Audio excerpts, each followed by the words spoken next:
This is the Grappling Dads Podcast with Paul and Kip. This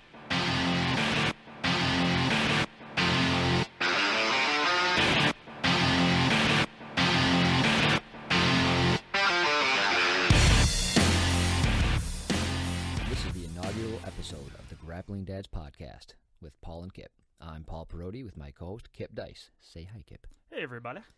We're going to talk to you a little bit about Jiu Jitsu and all things Jiu Jitsu related. Basically how we got started as our introductory podcast.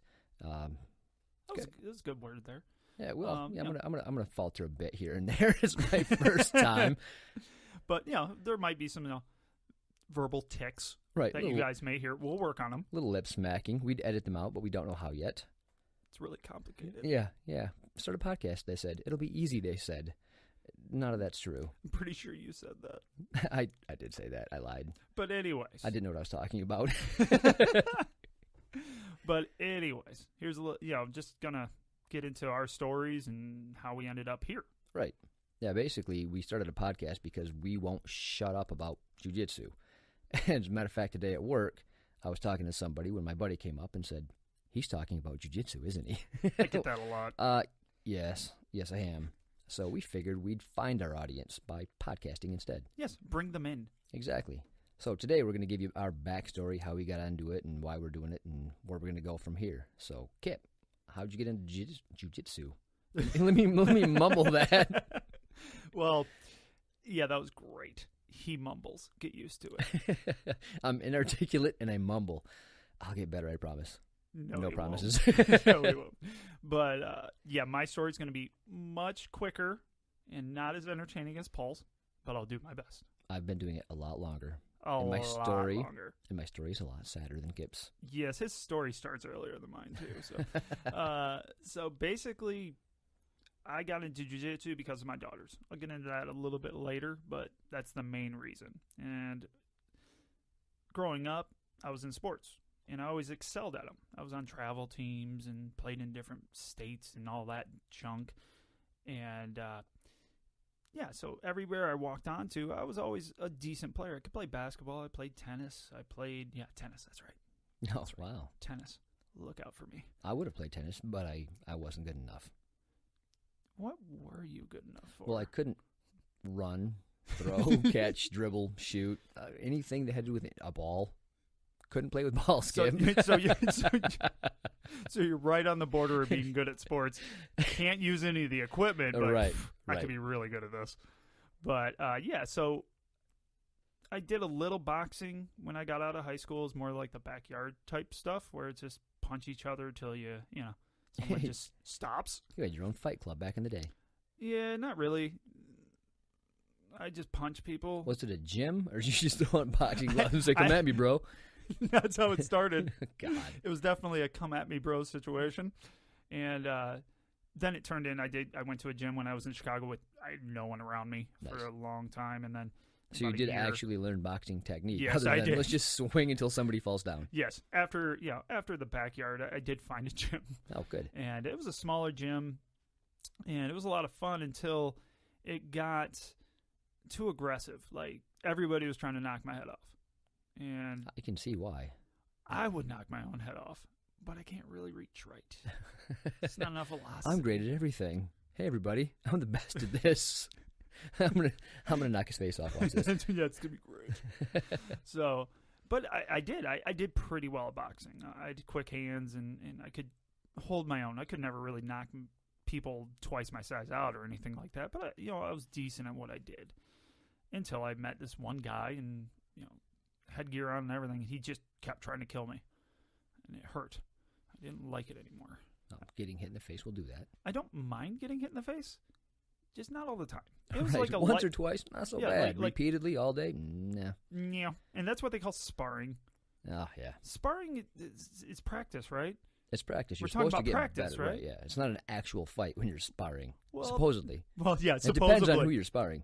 Because most guys, like at this gym, would take it that, I get to fight somebody now, and I didn't, so I got hit a lot. The guy I knew at work, he was on the cleaning crew. he was telling me his boxing story. He went to a gym and he wanted to learn how to box. Yeah. And they just said, yeah, go spar with that guy. And they'd feed him to the wolves, and he just got his ass beat Yeah, that's pretty until much he what happened left. to me. Yeah, and over again. They taught him nothing. See, my guy taught me before I got in the ring, but once I was in the ring, it was basically I was on my own. There's nobody coach. My coach is standing there watching me get the shit beat out of me. That's about it. He's just watching. Like, he'll get better. That's kind of how I felt. Yeah. If he doesn't want to get hit anymore, he'll get better at this. Oh, he's bound to stop letting that dude hit him in the face. Keeps on yelling, chin down, hands up. Yeah, I got it. That one I got. Yeah. But when he keeps hitting me in the face, my chin lifts up. Yeah. He'll hit me in my stomach, and then he'll hit me in my face. It doesn't work. The guy's cheating. He keeps hitting me. Right. But that pretty much got me out of that. How long did you do it for? A couple of years. I mean, Oh, wow. I mean, So you stuck with it for a bit. a little bit. Then I met my wife. By the time I met my wife, I'd stopped. Got to keep this face pretty to get something like you are that. a beautiful man. No. No. And but fast forward a little bit. Always looking for something to be part of, because I was part of a team my whole life, different sports, different teams. High school, that's how I got through high school. Right. Is I just, I had a group of people that had my back at all times, and it was great. Even when I didn't have sports, I was part.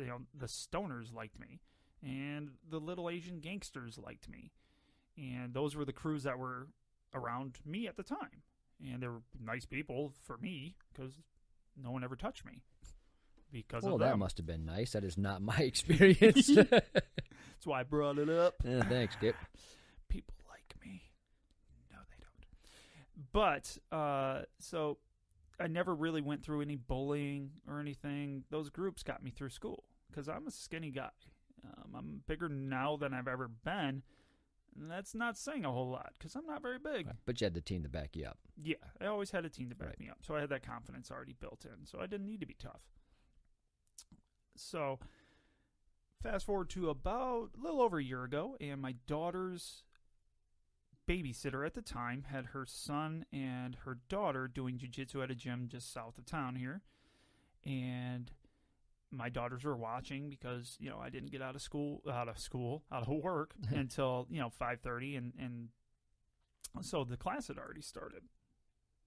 So my girls did it enough. My middle one, who's kind of my little tomboy, decided, I'm sick of watching, I want to try. So we got her into it. She loved it. About 2 months later, my eldest, who's the girliest girl you'll meet, still believes in Santa, the whole beautifully innocent thing. Oh, nice. Just broke it to her the other day. Oh, no. There's no tooth fairy. I can't wait to hear that story.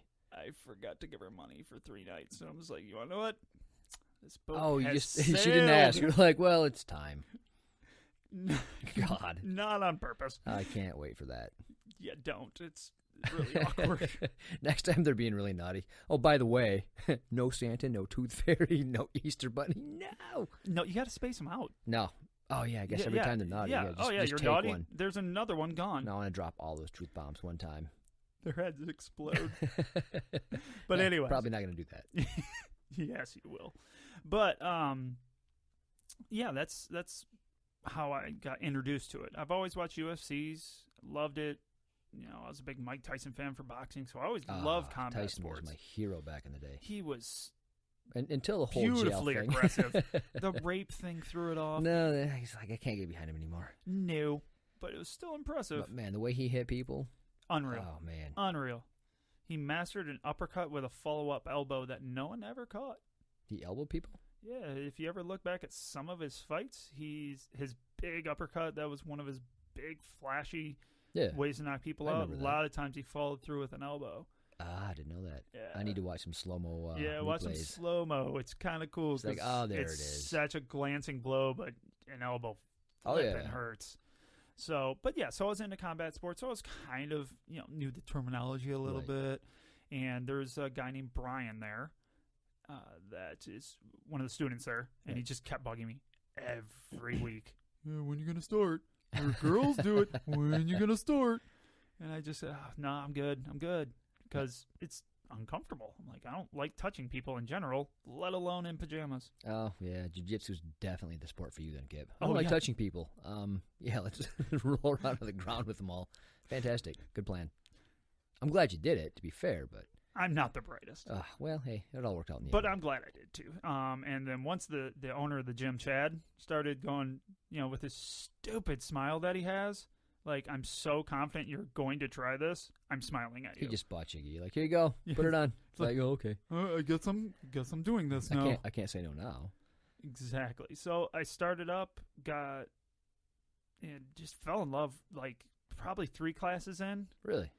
2 classes in. The first 2 didn't do it for you, huh? Well, the Took the third one. The first 2, I kept getting a upper belt that kept like, I'll teach him something.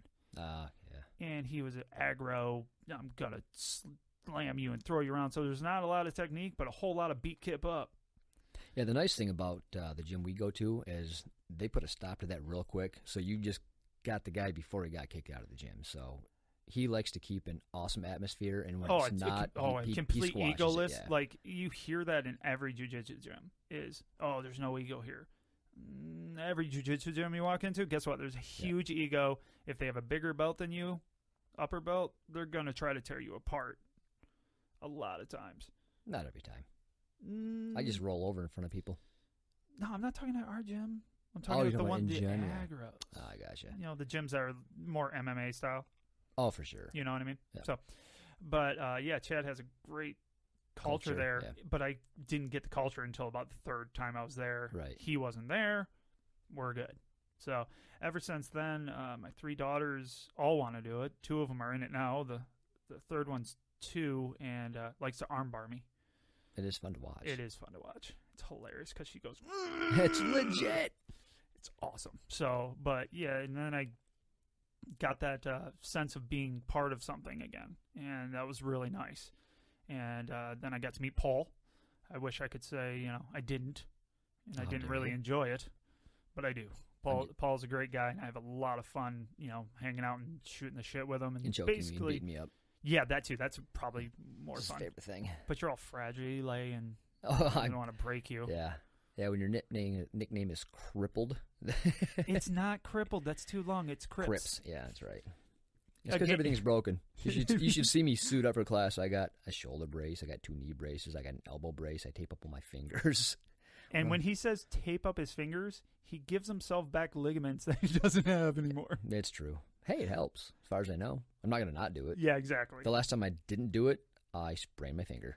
Well, I can't really say much right now because last class I now have a blown up knuckle.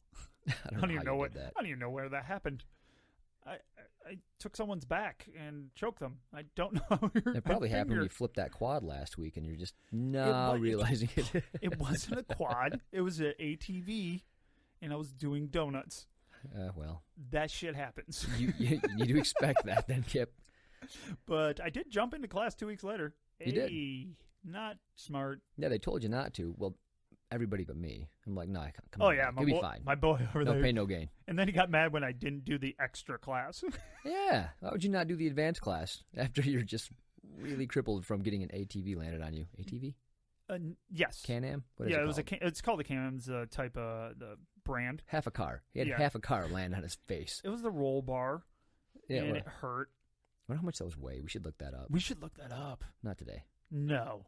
But that's pretty much how I ended up here. Now I just find myself talking about it, thinking about it, and trying to attack Paul just periodically. Absolutely. And it's a lot. It's a really good time. And now you prepare yourselves for the story that is Paul Perotti and how he ended up here. Yeah, see, I didn't have a team to back me up because, like I said, I can't dribble, shoot, catch, run, throw, any of that, any of those sports. Your haircut didn't help either. Not my jam. Oh, my God, I had a beautiful haircut back in the day. It was a helmet. It was great. I think he had bangs. I had Harry Potter glasses before Harry Potter existed. So, needless to say, not cool? Oh, no, I was cool. My mom said I was cool. Well, that's where you really start with the truth. Also part of the problem. So, needless to say, ass kickings were part of my life. So I grew up next to a kid And he was my only friend in the neighborhood. Well, it's a neighborhood friend. It was a neighborhood friend, right? Yeah, he was right there. So occasionally I'd go over there to play, and he'd get bored with whatever we were doing, and he'd smash me in the face with the closest object he could pick up. So I'd come home crying to my family and, boo-hooing. And my dad got sick of that eventually and said, if you come home crying one more time, I'm going to kick your ass. Not in so many words, but basically signed me up for karate after that. Well, your dad's kind of yeah, he's a that Vietnam kind of guy. He's a Vietnam veteran biker. So did you see that? He just combined biker and vet together. Yes, I did. He's a biker. He's a biker. My articulation is fantastic. So evidently, your notifications on your MacBook still make noise when you're on here. So you should know that. I'll go ahead and fix that. Fantastic. So anyway, my dad signed me up for the local Taekwondo class, which is great. I'm an advocate and a fan for karate, Taekwondo, the stand-up martial arts for kids, unless you want it to help with bullying, because I don't think it does anything of the sort. They'll teach you forms and some self-defense stuff, but it's just pretty dancing. It's not really helpful in a self-defense scenario. The best thing about this is that you're like, I shouldn't call it dancing. I'm gonna offend I'm someone. going to offend and people. You still hey, said it. bro, I'm a black belt in this stuff. So if I want to offend people, I damn well will. Yeah, that's a thing. It's close Whatever. enough. It didn't work for me. Like, I hope it worked for somebody, but karate or Taekwondo didn't work for me at all. And part of the problem was, if I'm bullied and I punch somebody in the face and it doesn't work and they punch me in the face, I was going to get the raw end of that deal because I was a tiny, tiny little human. Yeah, you're a lot like me. Same build. Right, but I didn't have any friends to help out if it didn't go my way. Like, I had nobody to pull the bully off. Like, all right, man, he's had enough. People keep hitting him. Keep it. Oh, use a right hand. Right, yeah. So I didn't want to try my luck at that. So not only that, but my mom was the opposite of my dad. So he married the total opposite. So my mom wanted me to be the good boy that never got in trouble. And the mama's boy. Yeah, she was very against fighting and any kind of violence and all that kind of jazz. So I never wanted to get in trouble. I wasn't that guy. So I didn't want my dad being in trouble or mad at me if I got in trouble. And I didn't want my mom mad at me if I got in trouble. So yeah. I just took the ass beatings and hoped that it would end soon if I didn't fight back. And with interesting strategy. Yeah, it was what it was. So I just got my ass kicked all through my school career. It was fantastic. Well, it also started with the neighborhood boy, didn't it? Oh yeah. So yeah, it was at school, and then when I came home to play with a neighborhood kid, it would just continue there. And this way on my summer breaks, the ass kickings wouldn't stop. Great. Got to keep that shit consistent. Exactly. So yeah, with the stand-up martial art, if it's either 0 or 100. So after I start punching or kicking somebody, you ramp it up as far as it can go. So now you're hurting somebody, and it can be a bloody mess. Okay. And I was never willing to do that. I didn't have that in me to do. Well, you still really don't. No, I'm not. You really don't. Right. So I always liked the martial arts, and I always wanted to be a martial artist, but I never wanted to be a fighter. So I just kind of took the bullying and stuff. But after high school, and I started my career, I guess you could call it, my job. One of my engineers was into Brazilian Jiu Jitsu, and he told me about it. Mm-hmm. And I was telling him what I was into, and he wanted to learn some of the stand-up stuff, and he wanted to teach me some of the Brazilian stuff. Now, he was a 0-stripe white belt. Wow, teach me things. Well, yeah, exactly. I didn't know any better, so he'd come over to my basement, and he'd show me stuff, and I'd show him stuff, and it was fun. So a couple other people at work got to hear about it, and like, that sounds like a good time. So we basically started a fight club. And, I mean, we taught moves, and we practiced what little he knew. He knew the positions like guard and half guard and, all the... first day. Yeah, right. So the stuff you learned the first day. And he knew a couple submissions, and it was fun. So what we knew, I don't want to say got good at because it wasn't good. Because it wasn't correct. No, but... it was terrible form. I learned bad habits. So it was great. But we did that for, 2 years. Wow. I didn't realize it was that long. Oh, yeah. Well, I'm guessing I think it's about 2 years. Okay. Yeah. So. Do you include that in your 8 to 9 years of experience? I do not. Thank you. I do making not. Sure. I do not include that at all. So I had one of my product coordinators come over, and now this was a big cat. He was 265. He was into powerlifting. Oh, yeah. But I could tear him up because he knew zero. Yep. So that actually made me a little confident, like, hey, this stuff really does work. So the very basic jiu-jitsu, even incorrect, will negate big, strong guy. Well, and that's why a big reason why I got my daughters into it is you get a kid on top of you that doesn't know what he's doing. The simplest technique done correctly, you're gonna jack them absolutely. up. I mean, even half correctly. Exactly. I mean, I was doing things wrong for years. They still kind of worked on people that didn't know what you were doing. Yeah. So they'd work on a non-martial artist. Now you go and do that same thing to somebody that knows jiu-jitsu, and good luck with that. Yeah, not gonna happen. Go well. Yeah. So we did that for a while, and we had so this is funny. So we had a bachelor party at my house, and I had another engineer, not Jesse, but another engineer that I used to work out with. And this was back in the day where I wanted to be jacked. So I was into powerlifting and bodybuilding and all that. And I got up to a whopping 205 pounds at 5'10". I was as big as I could ever get. I can't tell you how much creatine and protein powder I tried. Dude, I do know because I tried that for like 8 months. Yeah, I got sick of eating. Like every meal, I'm like, oh, damn it, I don't want to eat anymore. Exactly. But me and him were both doing that, so we got pretty big. And he would always joke that we should never get into a fight because he thinks I might win, and he would never give up. So he comes over. If you're sleeping, though. Maybe. You give up. Yeah, exactly. So we have a bachelor party at my house. So they come over, and we started drinking. And I've never really drank with this guy before. So when I drink, I think everything's hilarious. When he drinks, he's mean. And I didn't know that. So he comes up to me, and he goes, hey, you want a shot at the title? And I said, bitch, I own the title.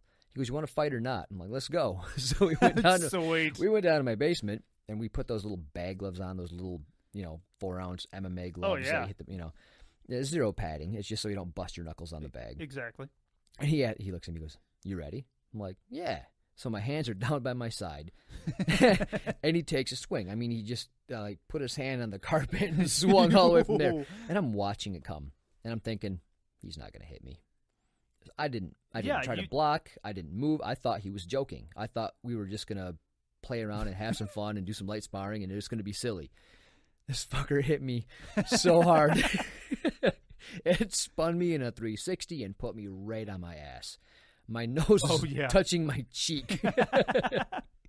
So I did the only thing I could think of, which was laugh hysterically. That's a great play. And then look at him and go, I guess it's my turn now. So I threw him on the ground, and I got side control. And I just started dropping elbows on his face and telling him, just give up, bro. Just give up. To which he would reply, screaming, fuck you, as loud as he could. So I put him in the shittiest armbar anybody has ever seen. I mean, everything was incorrect. Sloppy. But he didn't know what he was doing, so it all worked out for me. So I am hyperextending the shit out of this poor man's arm. And he's screaming in pain. And I'm saying, hey, man, just give up. Just say I quit. To which he replied, fuck you. So at this point, one of our buddies comes down, and he hears the ruckus. He comes on, hey guys, what's going on? Oh my God. So he pulls me off him. And he looks at me, and my nose is, laying down on my cheek. I go up, and my other buddies were like, that's pretty cool. So he took my nose, and he cracked it back into the center. Oh, yeah. Which literally hurt more than getting it broken in the first place. Oh, yeah, totally. That's moving that cartilage back. Oh, man, super hurting. So it was all fine after that. We laughed and guffawed and giggled because we were still both drunk and didn't realize how much this was going to hurt later on. So the next day I come in, I got black eyes, my nose is all puffy and bloody. He can't pick up anything with his arm. He's like, dude, I can't hold my new kid. Like I got a brand new baby at home. I can't hold her. I can't be a father because of you. So, of course, word got out because it's all work people that do this. Mm-hmm. So my boss found out, and he thought it was hilarious. And he goes, oh, you know what you should do? You should do the cage fight at the Ionia County Free Fair coming up next weekend. And I said, next weekend? Oh, exactly. So I'm like, oh, that'd be really fun. I'd love to do that. So he tells my product coordinator, who knew that, we did this together in my basement. So this fucker calls up the promotion and says, "Hey, I got a fighter." Oh my God. I didn't know he did this. I was lying about wanting to do the cage fight. There's no way in hell I wanted to do a cage fight. It was just, bravado. Yeah, that'd be fun. Yeah, that sounds sweet. I'd do that. I'd probably win that thing, right? All lies. So the product coordinator comes out and he's like, "Hey, I got you in." I'm like, "You got me in what?" He goes, "Cage fight, you're in." I'm like, "Are you serious?" Like, how did you do that? Well, I had to talk him into it because he didn't know you and you didn't have any affiliation with any school. But I convinced him that you can take out a 265-pound man and roll with me just fine. She's like, "All right, I just don't want to see a kid get hurt." So, way to talk yourself up. Oh yeah. So I was too much of a coward to say I don't want to do this, but not enough of a coward to. Right. So I felt better about fighting in a cage than telling this guy, "No, I don't want to do that." Call him up and tell him you're just kidding. So I had exactly 9 days to prepare. And he goes, "Oh, by the way, if you're 170 pounds or below, they try to put you within 6 pounds of your opponent. If you're a 176 or above, they try to do it within about 10 pounds. Oh, that's horrible. Oh, so I was 188 pounds. I'm going, I don't want to have to fight a 200-pound man. Like, that's a big difference. That's a huge difference. So I'm like, I got an idea. I'll just stop eating for a week. So that's Get what under. I did. Oh, yeah. So the day of the fight comes up.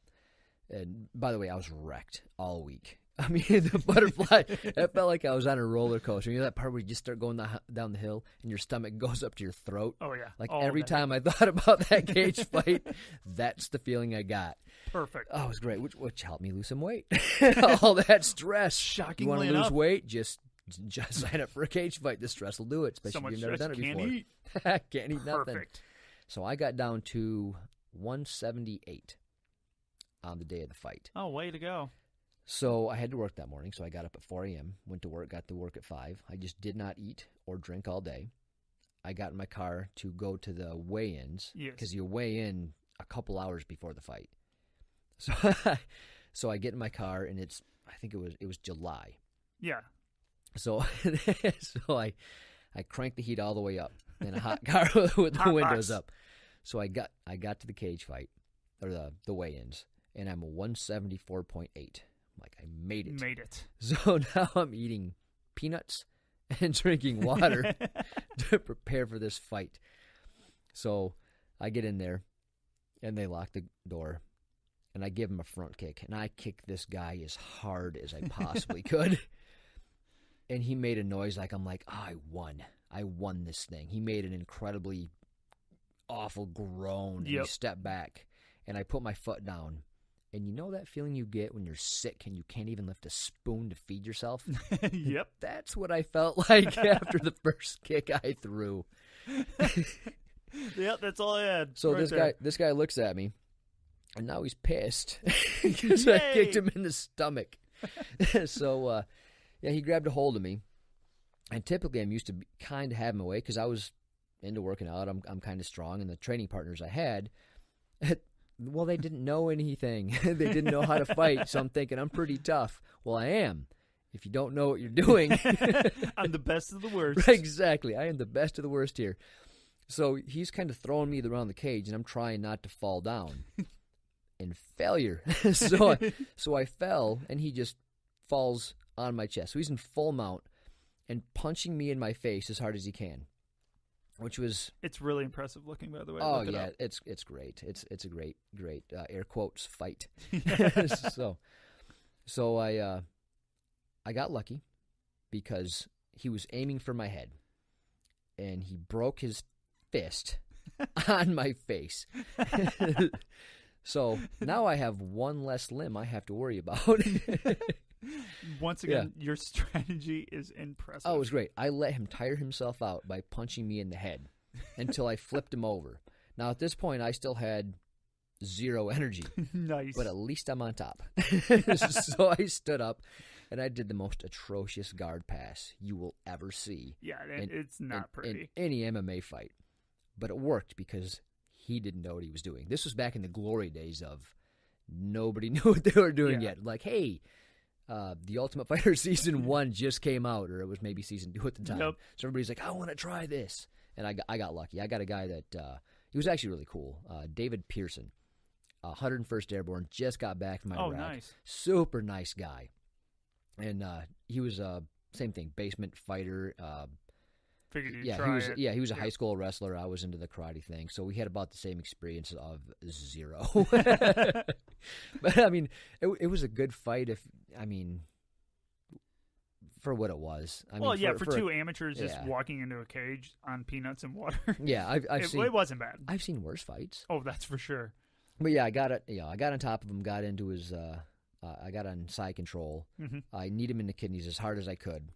And then I got full mount, and I just swung, and he didn't know how to defend it all. Oh, yeah. And luckily, in 2 minutes and 56 seconds of the very first round, the referee called a stop because he wasn't defending himself. They were 3-minute rounds, by the way. Yeah. Now, if he didn't stop it...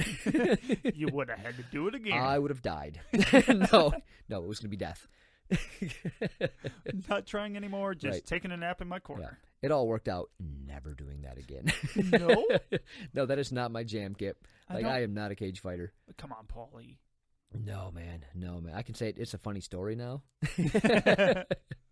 But you would be so much better now. I would be. So it's funny because the 38-year-old broken old man version of myself would whoop that 29-year-old's no ass. doubt. Oh, man, I didn't know what I was doing at all.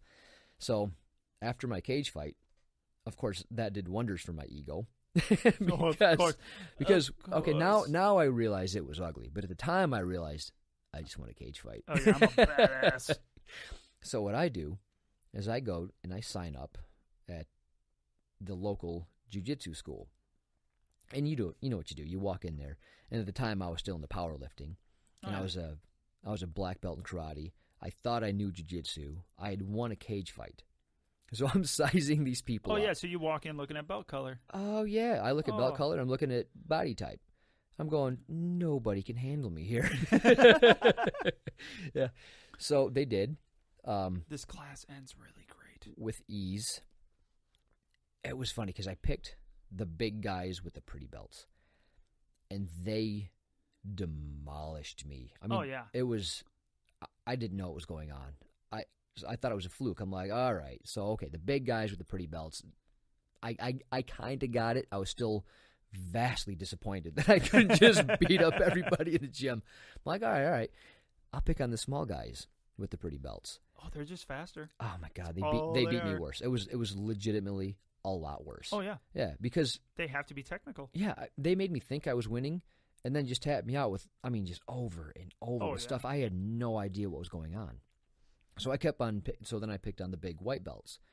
And if anybody had anything over 6 months of actual jiu-jitsu training, like real, legitimate jiu-jitsu skills, they ruined me. So everybody in this class went through me like a hot knife through butter.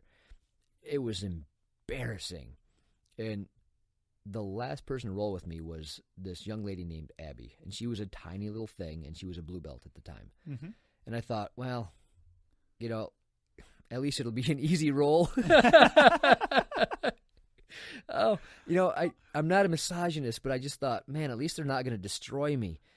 And she did. Oh. She destroyed me. I'm pretty sure I could have threw her like a football if I could throw a football. But anytime my arm got anything past like 30 degrees from my body, she took that thing home with her and mounted it on her wall. I don't want to say humiliating because it's not like getting beat up by a girl is humiliating because I seriously have no problem with that. It's just I thought I was going to be good at this, and everybody showed me I was so wrong in that thought. So that was 8 years ago I started jiu-jitsu, and I'm only a blue belt because I'm pretty sure you should be a black belt by now. Typically, you're like a brown belt, maybe working on your black. Something. But there's a really good reason. I suck at this, Gib. Oh, wait, what does that say for me? You teach me shit. Well, that's because I'm funny and you like me. I'm fucked. Totally. Yeah. I'm teaching you all the ways I learned it first. I want to make sure I can always beat up at least one person. And it's going to be me. Yeah. So I started right after my firstborn, which didn't bode well for the wife. I was working a lot of hours. I still do. I work a lot of hours a week. We have a standard 50-hour work week. It's typically 55, 60. And then I want to do jiu-jitsu on top of this when I have a brand new kid. So she wasn't the most happy. So when I hurt myself, I kind of got out of it for quite a while. So I was always in and out of jiu-jitsu. I'd go to a school a couple times, and I'd still, I'd have jiu-jitsu friends that they'd come over and roll with me a little bit. So I was never completely out of it. But yeah, I put in a good solid year, and I got one stripe on my white belt. But then I kept on going. I was a jiu-jitsu hobo, if you will. He had his little satchel with his gi in it. Yeah, exactly. I'd show up for a handful of weeks or a couple months at a time, and then I'd get busy with work, or I'd started house flipping. Pro tip, don't do that. It sounds fun. Everybody wants to. You don't. when they tell you, hey, it's for everybody. You can spend other people's money. Get rich quick. Exactly. He's OPM, other people's money. Yeah, nobody's going to give you money. You'll use your own and then promptly lose it all. No, I actually did okay. It just wasn't worth it. Nice. But so anyway, I'd get into that while working 60 hours a week, and I just didn't have time for jiu-jitsu. And then I had another little girl, so I got my 2 daughters, and it was just it was time prohibitive. It is until they're old enough to do jiu-jitsu. So it all worked out in the end. It worked out very well. Oh, it was great. Well, I'd wrestle with them since they were born. I was always on the ground wrestling with them, having fun. And I'd always go back. So my buddy Ryan Hyde, he owned a school. So I'd go back with him for, a few weeks at a time, and then I'd go back. So I don't think I ever went a year without going to jiu-jitsu. Yeah. It's just every time I go back, there's a whole new crew of people, So I got to the point where I got a new gi, and I didn't bother putting a stripe on it because why? I'm not going to get promoted, so whatever. So I go in there, and I'm getting actually, I don't want to say good, but not no stripe white belt. Yeah. So I go in there, and I roll with these guys, and they're going, dude, what the hell, man? So one day Ryan brings me up, he's like, and he puts 4 stripes on my white belt. He's like, all right, now quit sandbagging, you jerk. And people go, oh, that makes a lot of sense. Makes a lot more sense. I feel so much better. So, yeah, a handful of months after that, so I got my 4 stripes on my white belt. And he told me that you're getting really close to a blue. You're doing some fundamental things wrong that are still pretty stupid mistakes. So he told me what they were, and I'd work on them for quite a few months. Probably 9 months or close to a year. And then he finally gave me my blue belt. And then, unfortunately, he went and closed his school. So I'm finally making headway. I'm feeling good about myself. I'm back to doing it. My kids are getting a little bit older. I want to get them in because he did a kids class, but my kids were a year too young for his kids class. So I didn't get to do that for my kids, but I wanted to be into it. So he closed the school because he wasn't making enough money to do that and send 2 kids to college because it didn't. It doesn't pay anything. It cost him money to run the school. Now he did it because that happens a lot. Though. I know it's sad. It's sad. He was a fantastic teacher. I love that guy to death. To this day, he's just one of my favorite people. I've heard about him a lot. Oh yeah, he's an awesome human being. But unfortunately, he closed the school down. So I talked to Ryan about Chad Pomeroy, and he owns Black Lion Jiu-Jitsu, which Kip and I go to now. And he said, yeah, I met him a couple of times. Great guy. I never really trained with him lately, so go check it out. So I did. I went and checked him out because he lived right down the road, or he taught right down the road from my house. So it all worked out good. And he taught younger kids. Oh, yeah. He takes them a lot younger than most. Yeah. So I brought my kids there and had them look at their first class, and they went, yeah, I'm in. They were bummed out they couldn't get on the mat the first day. Nice. So, yeah. So at this point in my life, I'm more interested in them learning, so they didn't have the same awesome experience of getting their ass kicked daily like their dad. Well, they're not awkward. They're pretty.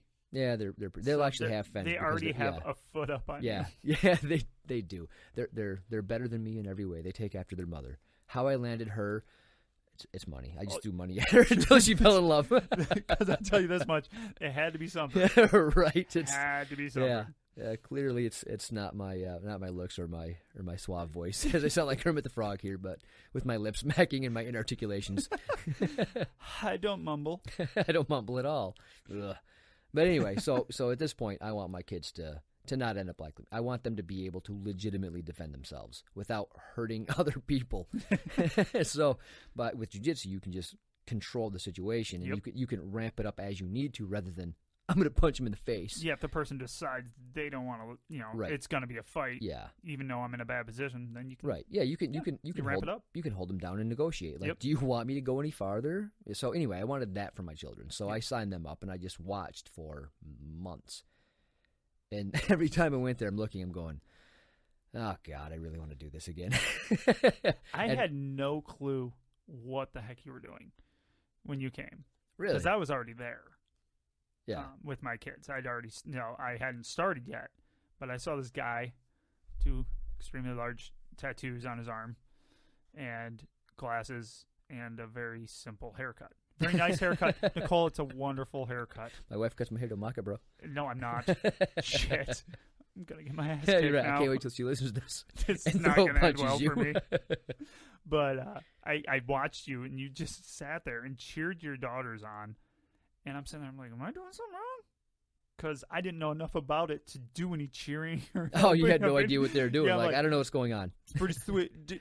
Was that good? That's why I would look at Chad and be like, was that right? Yeah, they're rolling around the ground. Yeah. They're smiling. They're in pajamas. All is well. Pajamas. It's good, right? Okay, good. No, true. But yeah, I didn't know. So I watched you like coaching them up from the sidelines. By the way, here's a pro tip from me. Don't do that. Yeah, if you don't know what's going on, don't coach your kids ever. In any sport. Oh, yeah, in any sport. I was a coach for a number of years for soccer. Biggest pet peeve? The person screaming from behind me. The mom coach. The mom coach. Or the dad don't even know how to kick a ball, but for some reason they know the intricacies of soccer. Hey, bro, I watched it on TV. I watched the YouTube. I got this shit. Yeah, so, I'm not sure how many months my kids were doing this, but I seen you start, and we hadn't talked at this point. Like, not at all. Yeah, we wouldn't even make eye contact. Maybe a what's up, little head nod. What your wife scared me. Well, yeah, if she doesn't know you, she won't talk. No, but she knows you. You're good. And yeah. She'll do anything for you. Yeah. But if she doesn't know you, you may think she's going to kill you. Yeah. I mean, it's up in the air. Yeah. Yeah, she looks a little ice queenish if she's not interested in talking, which is cool. Which is good. Like a defense mechanism. But she doesn't get into stupid conversations exactly. like we do with people. People don't mess with her, which is great. It's wonderful. So, yeah, eventually I talked her into going, honey, I need to do this again. I can't keep watching. It's literally killing me. So, luckily she okayed it. So, yeah, now I can kind of get in there and help my kids a little bit more and do what I love to do. So, and that's how I met Kip. He was one of my first rolling partners. Yeah. And we found out that we're both silly fucks.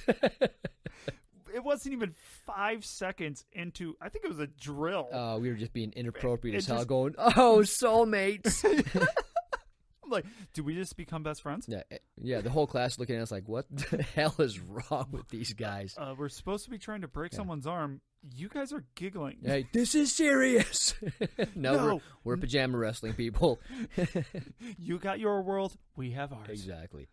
Nah, we're serious when we need to be. We're not We're not always. I was going to say, don't go that far. We can't help ourselves. We legitimately can't. Which is why we're doing this podcast, because, well, take the pressure off of Chad and Jesse and Morgan and Ben are trying to teach us very nice techniques. Yeah, if we can get the silly out here, then maybe we can be a little bit more serious on the mat. Nope. Not going to happen at all. That wasn't planned. That was just corny as hell. But yeah, that's just not going to happen. So, yeah, anyway, that's kind of how I got started. Yeah, my ass kicked, basement fight club, cage fight kids. Yeah, back into jiu-jitsu. It's fun.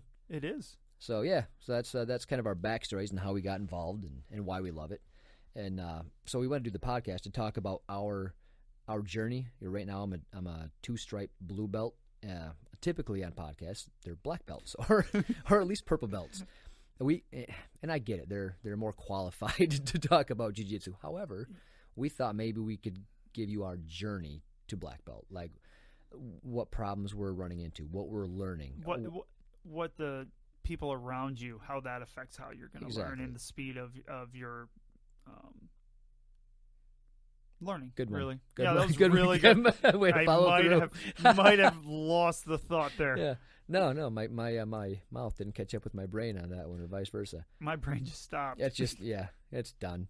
But yeah, we figured we'd give a perspective of what it's like to be a dad grappler. So we're on the older side. Yeah. We're not trying to win any competitions. We're doing it for fun, self-defense, fitness, the camaraderie. Our children are into it, so we want to give that perspective on our children's journeys, how it's helped them. A lot of it is probably going to be on our injuries and how we're either trying to prevent them or fix them, as the case may be. So yeah, it's going to be a constant topic. Yeah. It was only Paul. Oh, you're catching up, buddy. But I am catching up rapidly. Yep. I'm rubbing off on you. You really are. Not the best way. No. Can you give me a good quality? Yeah, I'm teaching you all the poor techniques that are wrong and how to get hurt. Here's how you break your toes. Exactly. Enjoy that. So, yeah, we're going to, we want to talk about products that we're trying, review the products, watch some videos. What videos do we like? Kind of give our opinions. Yeah, you're going to get our take on things. Right. It's most of the time going to have to us, a comical end to it, Well, because we think everything is silly, whether or not we like it. And we also think each other are hilarious. Oh, exactly. It's beautiful that we can't hear people not laughing at us. At us, exactly. Let's be honest, nobody's listening at this point. Yes, very true. They stopped listening when we first started going, oh, this is drivel. You don't want to be listening to this. Right, we'll get better. We'll work on I'll work on my mumbling and articulation problems and lip smacking, and Kip will try to give a coherent thought all the way through. From the first word to the last, exactly. I'm going to get it. Yeah. No, I won't. No. I'm going to lose it half the time. We're going to wreck this for months. But I don't think we'll ever be perfect. Like these podcasts that you hear, I just don't see that happening. Not true. There's a lot of good ones out there. There are. I like some of the other jiu-jitsu podcasts. I like what they do. We're just trying to do something a little bit different, give a little bit different take on it. Yeah, so you're not just condescending's the wrong word, because that's not what any of them are trying to do. But when you're a higher belt and you have that much knowledge and you're trying to push it out into the airwaves, right? Half the stuff, it doesn't apply to most of the people that are doing it. Exactly. We're not trying to interview the highest level black belts like Ryan Ford. Love his podcast. He just interviewed Marcelo Garcia, of all people, and he doesn't do interviews. So, it's incredible to hear that. We're probably not going to get him on the show, so we're going to interview. If you want to come, feel free. Yeah, open mic night. Come on, Marcelo. Yeah, he interviewed Hicks and Gracie, for God's sakes. That guy will be here next week. Hey, Mr. Gracie, can you come to my basement and pull up a mic and start talking about your life? So yeah, we are at a Gracie camp though. We are, yeah. I've rolled with Kreutler twice, and he made me feel like a child rolling with his dad. The one time I got to, I swear at one point he cradled me like a baby. I'm just like, what is he holding me? I'm pretty sure he's holding me. Yeah, I enjoyed when he was. Well, I want to say rolling with me. when I was trying stuff on him as he was coaching another student.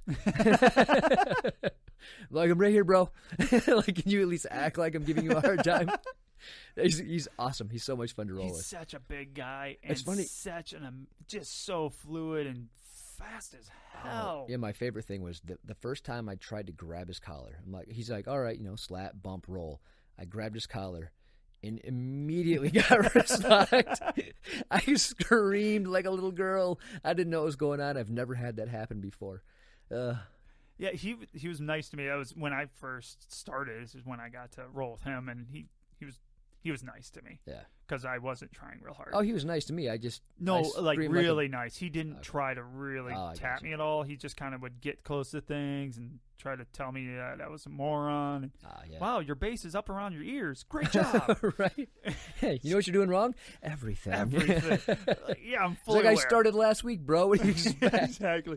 Well, if you talk to Chad, I started 2 weeks ago. True. For the first 6 or 8 months I was there, Chad would tell everyone, yeah, he just started. Been here like 2 weeks. Hey, bro, he's got new people coming through that door every day. He's got to warm up. He's got to get time. It's like, well, that guy's so horrible. I want everyone to know he just started. I haven't taught him shit yet. Hey, don't hurt Kip. I don't want him to quit. I like him. He's funny. Go easy on him. 2 weeks ago he started. Like, bro, it's been 6 months. 2 weeks. 2 weeks. 2 weeks. Your knowledge is less than that. But yeah, we want to talk about, our experience. We might have some people on, in our gym come on the podcast if they'd be so willing.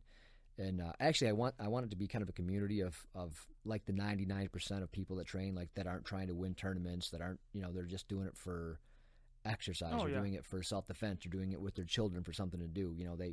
They want to get good, but, they're not trying to be the next Marcelo Garcia or. They enjoy what they're doing. Right. And just like us. Yep. And I think there's more of us than the latter, honestly. Yeah, exactly. And I think that's why a lot of people come and go from it. Right. And I would like to get a community feel to it. Like we have a Facebook page, Grappling Dads. We have Instagram, Grappling Dads. We're going to have a nice website that we're working on right now. And we'd like input. So if we have questions or if you want to ask us questions and give replies, we can read the replies on the air.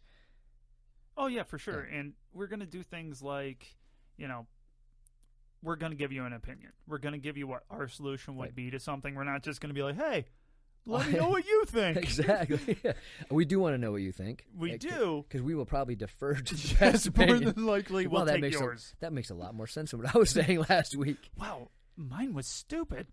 We'll go with that one. So, but we're definitely going to give you an opinion. Paul and I are no short of those.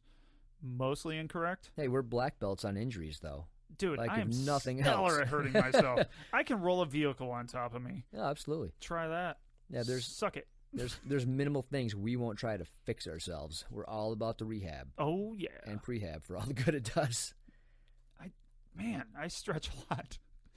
Yeah, I'm scared not to stretch. I have a 20-minute routine every morning that I do. Mm-hmm. I'm not sure if it's helping because I still find myself injured all the time.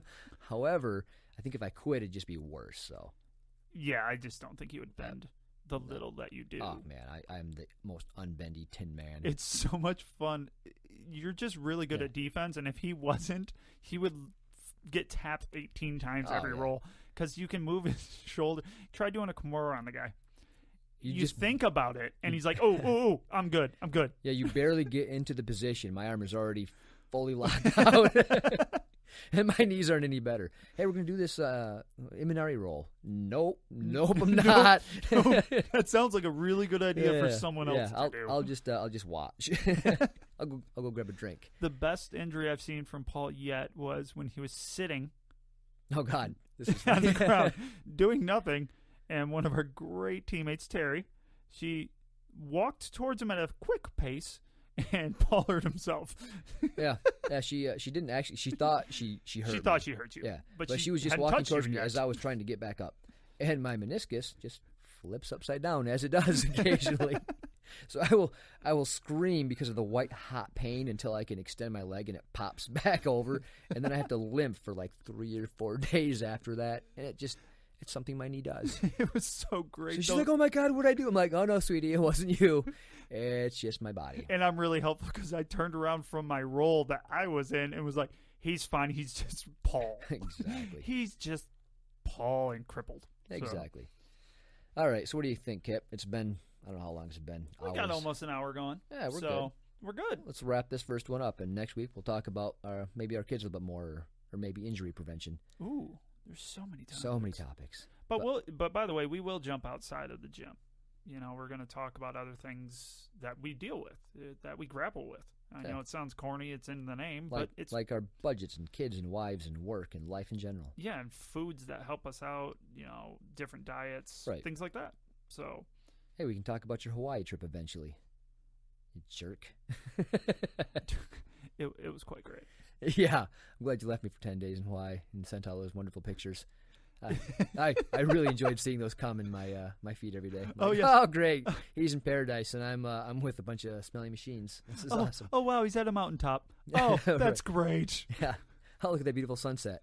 I'm gonna push more buttons. It was so hard to keep in touch with people because it was 6 hours difference. Yeah. I would go to text Paul, because Paul's really the only person I text besides his wife, which is awkward, and my wife. And I would go to text you, and it was like 12 o'clock at night. Oh, yeah. Like, oh, he's sleeping again. Yeah, typically about 8 a.m. I start the text rolling, and I'm like, I don't have anybody to text. This is so boring. He's in the wrong time zone. Then I finally see pictures. I'm like, I wonder what the top of that mountain smells like, because I smell diesel fuel all day. That's my world. Well, we'll talk about that at a later date. For sure. All right. For tonight, I think we'll call it a wrap. I think it's a great idea. All right. See ya. See ya.